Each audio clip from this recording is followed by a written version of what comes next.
Kalau terkait pengembangan dari kopi di Benteng sendiri, Pak, saat ini kan ada dua unit ya. Kira-kira apa terbuka untuk pengembangan kembali, Pak? Sangat terbuka sekali, Pak. Kami memang target kami tahun ini buka 5 unit, Pak ya, buka 5 cabang kopi di Benteng. Yang pertama kami sudah ada dari awal itu di Gerai Tangerang Bilang, kemudian kemarin Gerai opening di Ocean Park. Kita bisa mungkin ada peluang yang dibuka oleh Kopmen. Silahkan, Pak. Iya. Oke, di hari yang sangat berbahagia ini saya pribadi dari BMI Time Podcast Koperasi BMI. Buka mata Indonesia, bukan yang lain. Jos. Jadi gini, Pak, kemarin itu kita pernah diskusi dengan beberapa developer, ya, termasuk kalian segala macam. Nah, ketika kita masuk ke arah UKM, Pak, ke pasar gitu kan, otomatis kan sebenarnya mengangkat brandsnya Kopmen dan brandsnya si UKM tersebut. Nah, sponsor kan pasti masuk nih, Pak, kayak gitu kan. Misalnya kayak kemarin kita di Intermoda contoh, Pak ya, kita bangun food court. Nah, akhirnya si pihak Intermoda itu sponsorin kita, udah Pak, kita kasih ini gratis kios, terus kita dikasih lapak gratis buat UKM kita isi di sana. Dan itu kan sebenarnya apa ya, ada feedback, Pak ya, kembali ke diri Kopmen, terus ke si anggota juga kembali gitu. Mereka dapat kios gratis, mereka dapat lapak gratis, ya mereka bisa jualan dengan tenang. Ya, tinggal bagaimana caranya mengepush sih, Pak, ngepush pasar bersama-sama ya, dengan program-program yang tentu lebih kreatif ya. Iya, targetnya juga banyak sih, Pak, sebenarnya kan. Kita selain pasar Intermoda, insya Allah kalau misalnya memang Allah izinkan, kemudian juga MOU-nya selesai, tidak menutup kemungkinan kita akan bangun pasar Paros, Pak. Gitu kan, kami kemarin sudah diskusi dengan beberapa pihak di sana.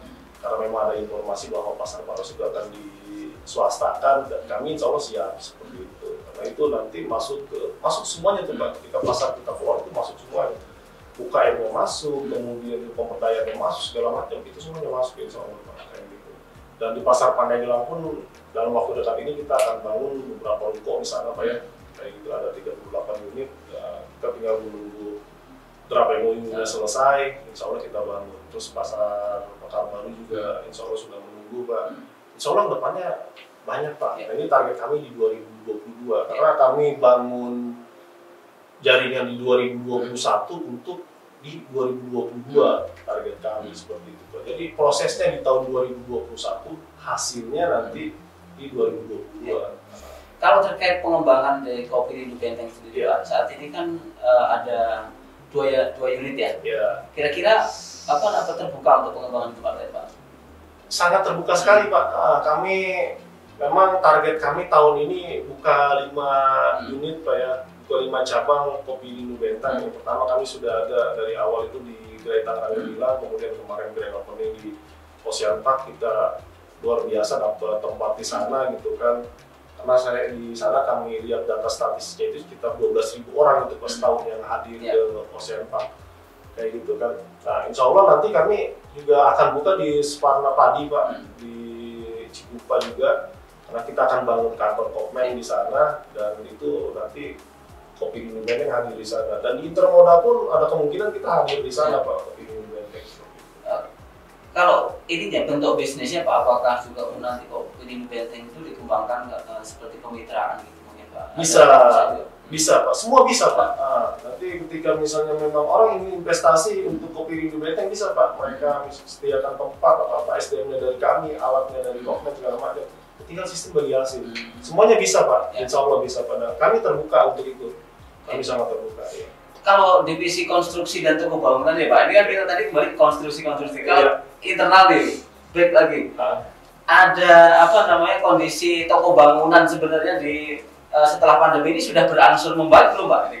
Insya Allah membaik, Pak. Secara grafik sih membaik, karena kita kan sekarang pasarnya itu bukan pasar internal saja kan, Pak. Kita pasarnya eksternal gitu kan, sehingga barang yang tadinya agak sedikit tersendat di internal, nah kita bisa buang ke eksternal seperti itu. Ya memang strateginya seperti itu Pak, untuk menaikkan penjualan di toko bangunan. Ya. Ya. Lalu kemudian fokus bisnis ke retail Pak, ini sepertinya kita akan fokus ke anggota ya kayaknya Pak? Ya.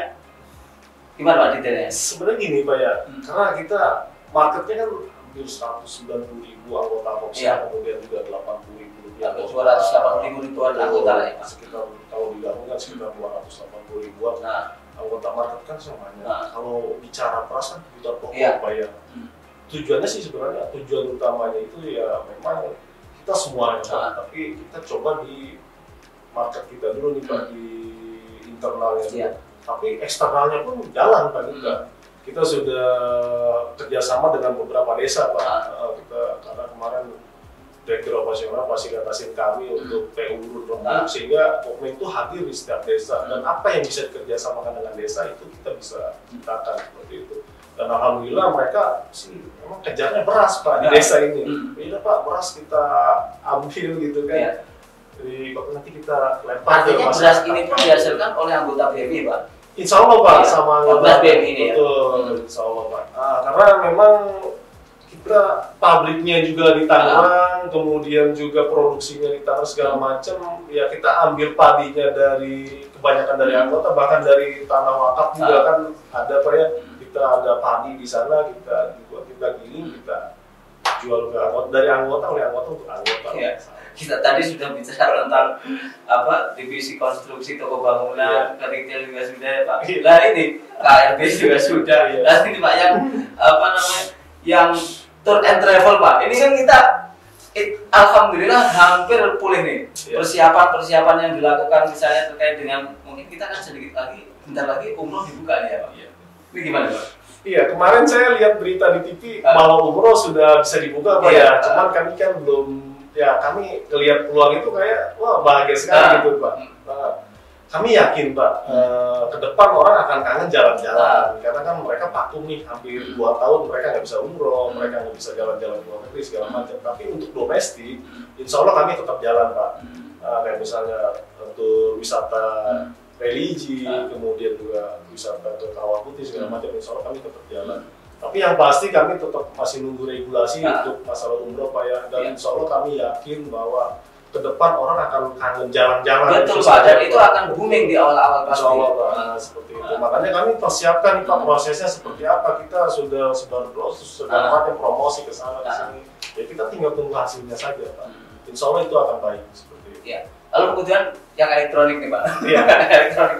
Kira-kira strategi sampai dengan sampai Desember ini seperti apa Pak Taufik? Wah, kalau elektronik sih sebenarnya sangat luar biasa Pak ya. Kita sih bukan artinya kita mencari kesempatan ini, cuma kan peluang ya. Peluangnya ada kemarin di masa pandemi, sekolah daring segala macam itu kan kesempatan kami untuk ini. Cuman kami juga kan untuk saat ini banyak sekali kerjasama dengan pihak-pihak luar Pak. Contoh kemarin sudah masuk beberapa BMT Pak, mereka ambil elektronik bayar beli di Kokmen.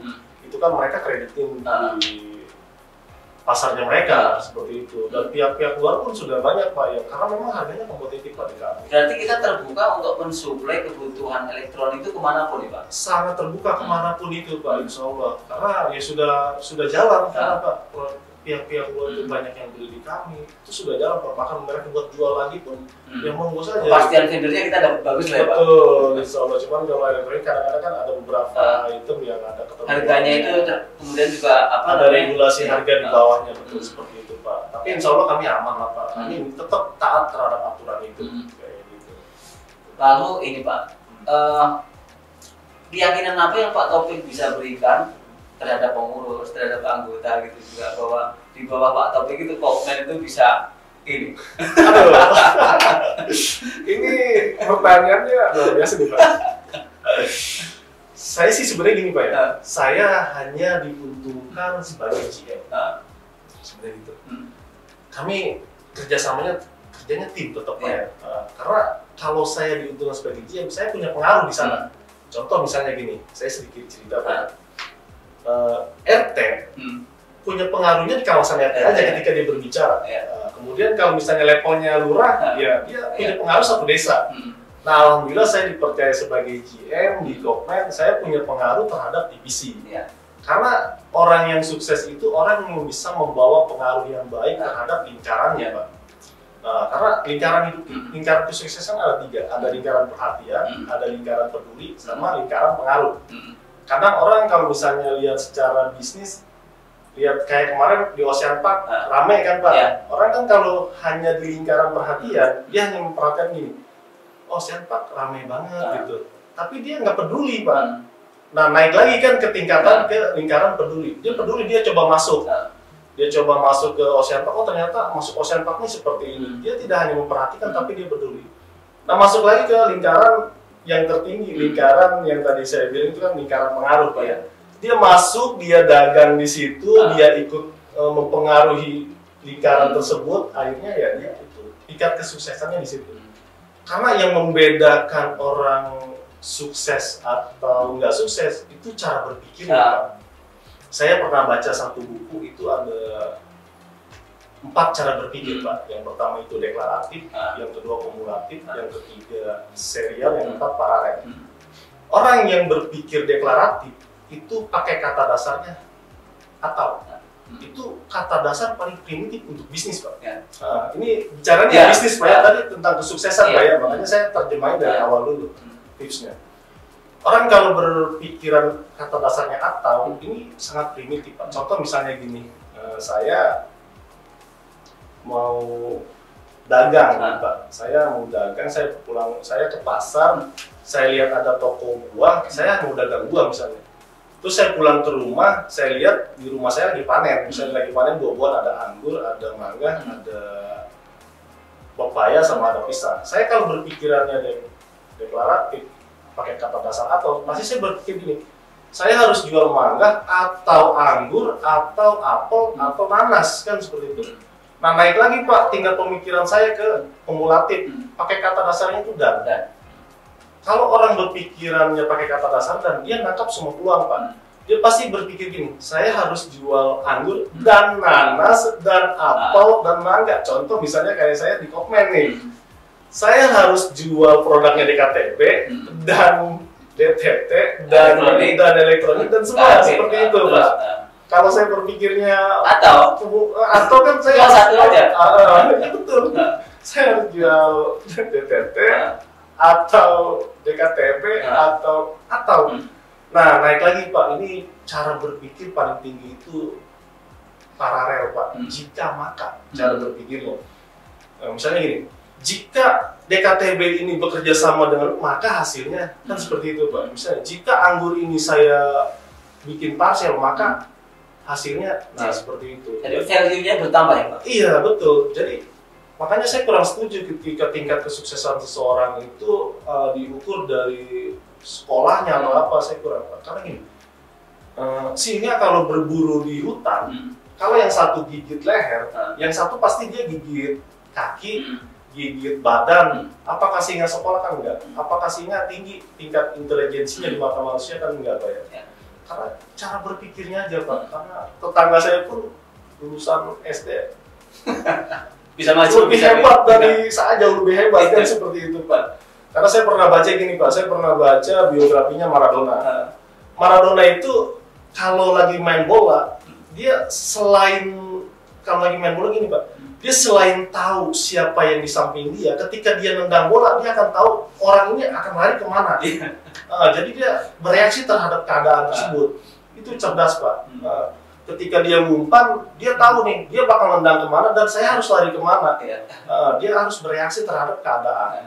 Berarti memang kalau boleh saya simpulkan itu tadi cara berpikir Pak Taufik itulah yang bisa menjadikan Pak Taufik dipercaya menjadi GM. Amin. Iya, tapi yang pasti ini semuanya atas support kawan-kawan semua Pak ya. Dan saya kira tim memang keberhasilan tim Pak. Iya, karena kami yakin di divisi kami itu memang orang-orang kompeten semua Pak. Ya Pak Anto orang divisi konstruksi itu dia kompeten di bidangnya. Pak Haji Jenal di DTT, beliau kompeten di bidangnya. Pak Herdi kompeten di bidangnya. Kan orang-orang berpengalaman, Bu Iis kompeten di kayak Pak Toto kompeten di Migos. Alhamdulillah Pak, kami punya tim yang solid, didukung dengan pengurus dukung kami, support kami gitu kan, pengawas support kami, pengelola juga semua support kami, ya kami tinggal jalan. Makanya kami fokus sekarang itu di proses. Hasil nanti tergantung proses, Pak. Ketika prosesnya baik, hasilnya insya Allah baik.